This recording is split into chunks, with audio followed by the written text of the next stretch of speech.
It was one of those cold winter mornings in Cincinnati when the wind seemed to pierce right through the heart. The streets were wet with last night's rain, and people walked fast, collars turned up, eager to escape the chill. Inside a small corner pharmacy on Maple Avenue, the soft hum of fluorescent lights and the faint scent of antiseptic filled the air. Behind the counter, the pharmacist sorted pills and bottles with quiet efficiency. The bell above the door chimed faintly, and a young woman stepped in, clutching a folded prescription with trembling hands. Her name was Emily Parker, 28 years old, a single mother, and a waitress at a downtown diner. Her brown hair framed a face that had once been full of laughter, but now showed lines of quiet struggle.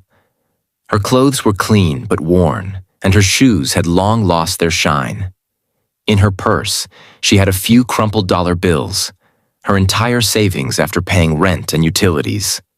The doctor had prescribed medicine for her little boy, Ethan, who had been battling a severe respiratory infection for over a week. He was only 6, too young to understand why his mother was crying silently each night when he coughed himself to sleep. Emily had come to the pharmacy hoping, praying, that she could somehow afford the medicine. As she handed the prescription to the pharmacist, her heart raced. She tried to smile politely, but her fingers were shaking. The woman behind the counter, Martha, scanned the prescription, typed a few keys, and said the words Emily feared most. "That'll be $128.50. It felt like a blow to her chest. Emily's smile faltered. Her lips parted, but no words came out. She looked down, pretending to search her purse, even though she already knew what was inside. Just $11.25, and a few coins. Her vision blurred as her eyes filled with tears. She whispered, almost to herself, I don't have enough." The pharmacist gave a sympathetic nod, the kind people give when they want to help but can't. The silence between them grew heavy. Behind her, the sound of the line shifting filled the air. Impatient customers waiting for their turn. Before we continue, if you believe in kindness, second chances, and compassion that still exists in this world, please take a moment to like, comment, share, and subscribe to this channel. Your support helps us share more stories that restore faith in humanity.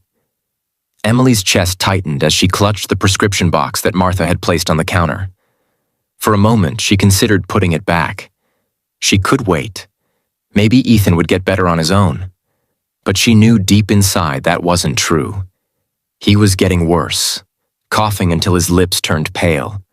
She felt utterly helpless.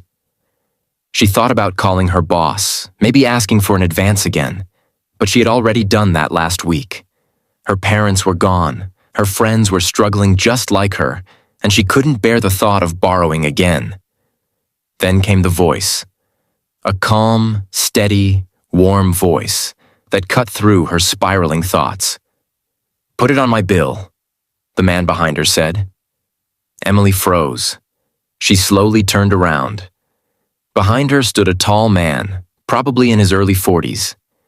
He had dark brown hair, neatly trimmed, and gentle eyes that seemed to hold both strength and kindness. He wore a dark coat over a blue sweater, and his expression wasn't one of pity. It was pure compassion. He nodded toward the pharmacist, repeating, "I'll pay for it. Put it on my bill." Emily's mouth opened, but words wouldn't come. She felt embarrassed, confused, grateful, all at once. "No, I can't let you do that," she stammered. But the man just smiled softly and said, "It's okay. Someone helped me once, too. Let me do this." Martha looked between them, waiting for confirmation. Emily's hands trembled as she held the medicine. Finally, she nodded, tears spilling down her cheeks. The pharmacist rang it up, and the man pulled out his card, tapping it on the reader without hesitation. The sound of the approved transaction was small, but in that moment, it echoed like a miracle. When Emily finally found her voice, all she could whisper was, "Thank you." The man just smiled and said, "Take care of your boy." Then he turned to leave, as quietly as he had stepped in. Emily wanted to stop him, to ask for his name, to somehow repay him someday. But before she could, the door chimed again, and he was gone. She ran to the window, her hand still holding the small white bag. Outside, she caught one last glimpse of him walking down the snowy sidewalk, hands in his pockets, disappearing into the winter morning. For the first time in weeks, Emily felt hope. She didn't know why a stranger would care so much, but she felt something change deep within her heart. She held the medicine close to her chest, whispering a silent prayer of gratitude. That night, after giving Ethan his medicine, she sat by his bed, watching him sleep peacefully for the first time in days. The faint sound of his steady breathing brought tears of relief to her eyes. She brushed his hair back, whispering, "You're going to be okay, baby." The next few days passed quietly. Ethan's health improved, and Emily found herself thinking about that man more and more. Who was he? What kind of person just steps forward like that? Maybe, she thought, he had lost someone once. Maybe he knew what desperation felt like.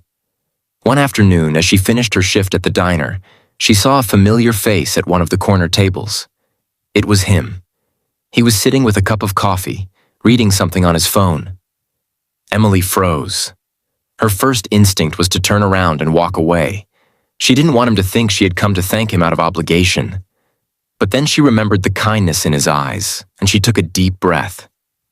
She walked over to his table and softly said, "Excuse me, you probably don't remember me." He looked up immediately and smiled.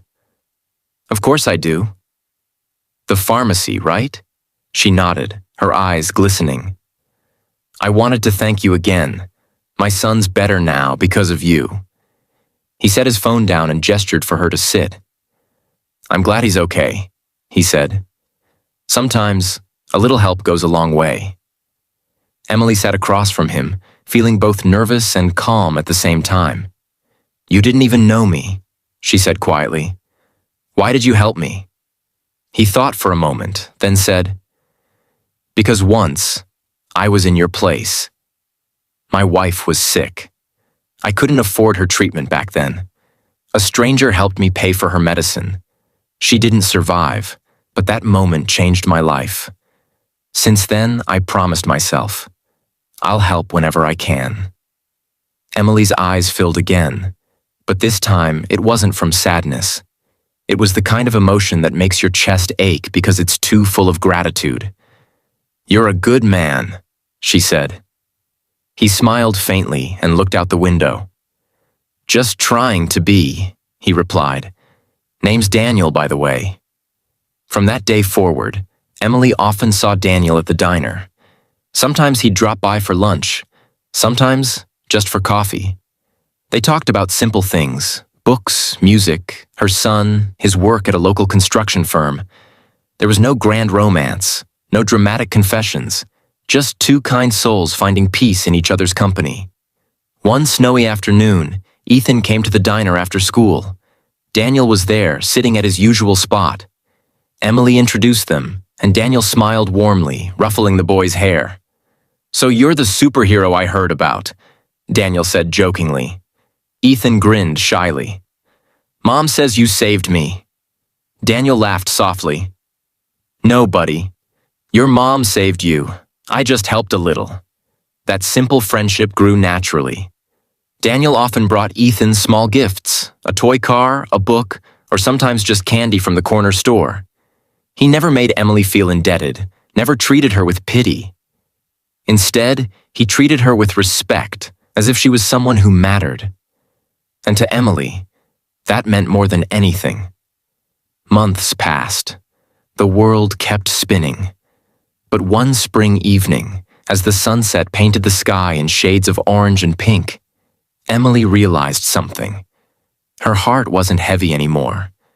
She wasn't just surviving. She was starting to live again. The kindness of one man had reminded her that goodness still existed in a world that often felt cold. A year later, Emily stood outside the same pharmacy holding Ethan's hand. They were there to buy vitamins this time, and Ethan insisted on paying with the allowance he had saved. As they walked in, she smiled at the familiar scent of the store and the quiet hum of the lights. When they reached the counter, Ethan placed the vitamins down and proudly said, "We'll pay for it." The cashier smiled as she rang it up, and then, out of the corner of her eye, Emily noticed a young woman standing behind them, tears in her eyes, clutching a prescription, whispering, "I don't have enough."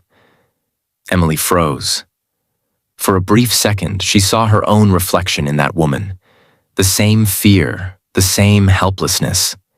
She looked down at Ethan, who was watching quietly, and before she could think twice, she turned to the pharmacist and said, softly but firmly, "Put it on my bill." The woman gasped, covering her mouth in disbelief, and Emily smiled gently, her eyes misty. "Someone once did the same for me," she said. "Now it's my turn." Outside, the sunlight broke through the clouds, and a warm breeze swept across the street. Emily held Ethan's hand tighter, feeling his little fingers squeeze back. She knew Daniel would have been proud. Maybe he was watching somewhere, smiling. Sometimes kindness doesn't need to be repaid. It just needs to be passed on. If this story touched your heart, please take a moment to like, comment, and share this video. And if you believe that one act of kindness can change a life, please subscribe to our channel to hear more stories that remind us of the beauty of humanity. Comment below. Kindness never fades. If you believe small gestures can create miracles.